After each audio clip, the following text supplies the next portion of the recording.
Friends, अगर आप भी फॉरेन सेटल होने का सोच रहे हैं, अब्रॉड जाने का सोच रहे हैं, एजुकेशन के लिए, जॉब के लिए या किसी भी और कारण से, तो बहुत केयरफुल रहने की ज़रूरत है आजकल इमिग्रेशन कंसल्टेंट से।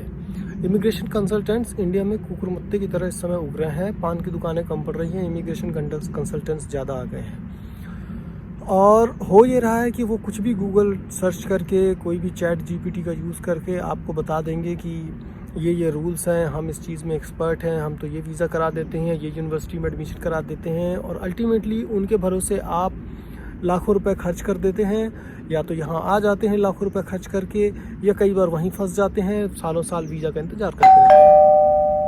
और जो लोग यहाँ पे आ भी जाते हैं, तो आप अभी केसेस देख रहे हो कि बहुत सारे लोगों के वीज़ा या तो डिनाई हो रहे हैं या वीज़ा रिवोक हो रहे हैं, मतलब आके भी वीज़ा रिवोक हो रहे हैं। अभी आपने रिसेंटली केस सुना होगा, जर्मनी में बहुत सारे बच्चों का वीज़ा, स्टूडेंट्स का वीज़ा कैंसिल कर दिया गया और उनको डिपोर्टेशन का नोटिस आया है। रीज़न क्या था? एक छोटी सी लापरवाही जो उनको ध्यान देनी चाहिए थी। स्टूडेंट्स भी कई बार क्या होते हैं कि कोई भी पॉजिटिव सिग्नल मिल गया कहीं से तो वो लोग रेडी हो जाते हैं। वो भी वेट करते रहते हैं कि कोई उनको पॉजिटिव सिग्नल दे। अगर कोई उनको सही एडवाइस देता भी है तो सही एडवाइस लेने को लोग तैयार भी नहीं है। ये भी एक बड़ी प्रॉब्लम है।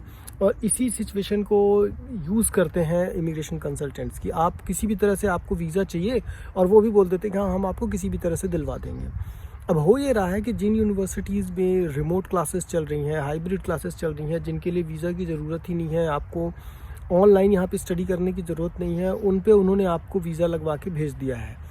अब गवर्नमेंट ने भी कई बार ध्यान नहीं दिया, लैप्सेस रह गए उनके साइड से भी, और उन्होंने उस टाइम पे वीज़ा इशू कर दिया। बाद में जब इसी चीज़ को रिव्यू कर रहे हैं और जब इमिग्रेशन रूल्स टाइट हो रहे हैं, ज़्यादातर गवर्नमेंट सेंसिटिव हो रही हैं कि इमिग्रेशन को कम किया जाए, तो उस केस में फिर लोगों को दिक्कत आनी शुरू हो जाती है और वहाँ पे डिपोर्टेशन जैसे केसेस हो जाते हैं, डिपोर्टेशन जैसे इश्यूज़ हो जाते हैं। कई सारे लोग हैं जिनको मैं खुद जानता हूँ। तो ये सब चीज़ें आप पहले से ही वैलिडेट कीजिए।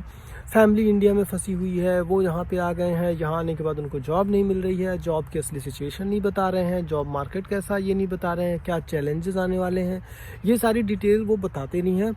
इसलिए आपको ज़रूरी है कि आप ऐसे आदमी से एडवाइस लो, आपके कोई जानने पहचानने वाला है, आपके कोई फ्रेंड्स हैं, फ्रैंकली वो आपको ज़्यादा बेटर एडवाइस करेंगे बजाय इमिग्रेशन कंसल्टेंट्स के। होता ही है कि उन्हें अपने पैसे से मतलब रहता है, उनको 2 लाख, 2.5 लाख, 5 लाख जितना भी चाहिए उनको मिल जाए। उसके बाद आप जाओ ना जाओ, इंडिया में बैठे रहो, वहाँ जाके अपनी स्टडी करो, आपको जॉब मिले ना मिले, अल्टीमेटली उनको इन सब चीज़ों से कोई लेना देना नहीं होता है। और ये भी एक बड़ी अजीब सी बात है कि कोई स्पेसिफिकली आपको बता भी नहीं सकता। तो इसमें कोई श्योरली नहीं कह सकता, कोई गारंटी नहीं दे सकता कि नहीं ऐसा हो ही जाएगा, ऐसा हो जाएगा।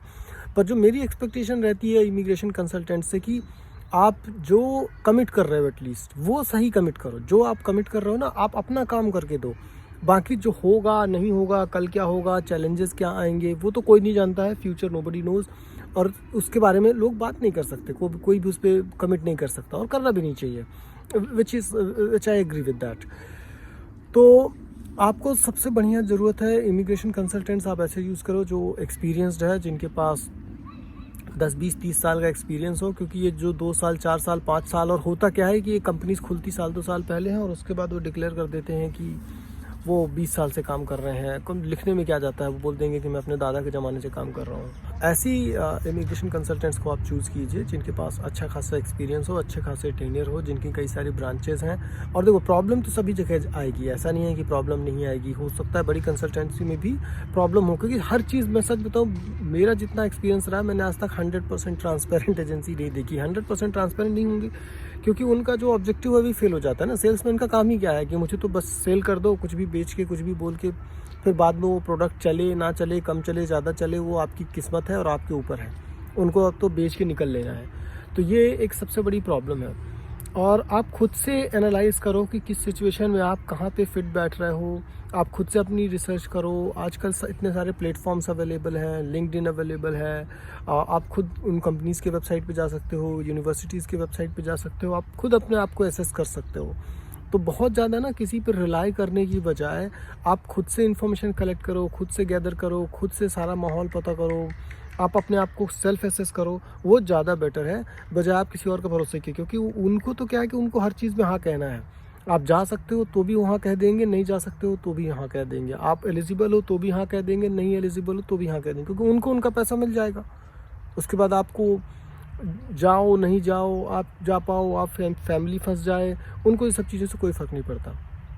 मैंने ऐसे केसेस देखे हैं कि लोग आ जाते हैं, उनकी फैमिली इंडिया में रह जाती है, उनको फैमिली कोई वीज़ा नहीं मिलता, या फिर स्टूडेंट्स आ जाते हैं तो उनको प्रॉपर यहाँ यूनिवर्सिटी में एडमिशन ही नहीं मिलता, या जिस कोर्सेस में जाना चाहते हैं उस कोर्सेस में एडमिशन नहीं मिलता, या लैंग्वेज की जो डिफ़िकल्टी है वो उनको प्रॉपरली नहीं समझाई जाती, या फ़ीस में क्लैरिटी नहीं रहती है। तो बहुत सारे केसेस हैं।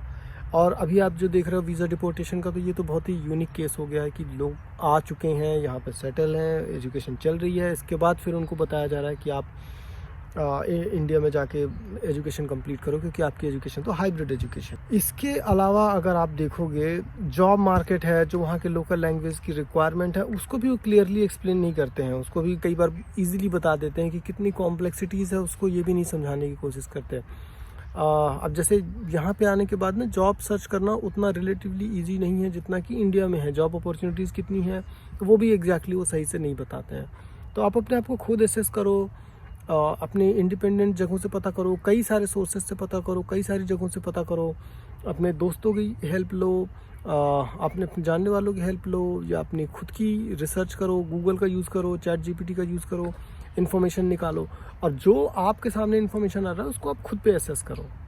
ओके, कुछ आपको हेल्प चाहिए आप मुझे बता सकते हो, मैं कोशिश करूँगा कि जो इन्फॉर्मेशन मेरे पास है वो मैं आपको शेयर कर सकूँ। तो definitely do let me know in the comment section, I will try to help as much I can. Till then bye, take care, मिलते हैं फिर अगले वीडियो में।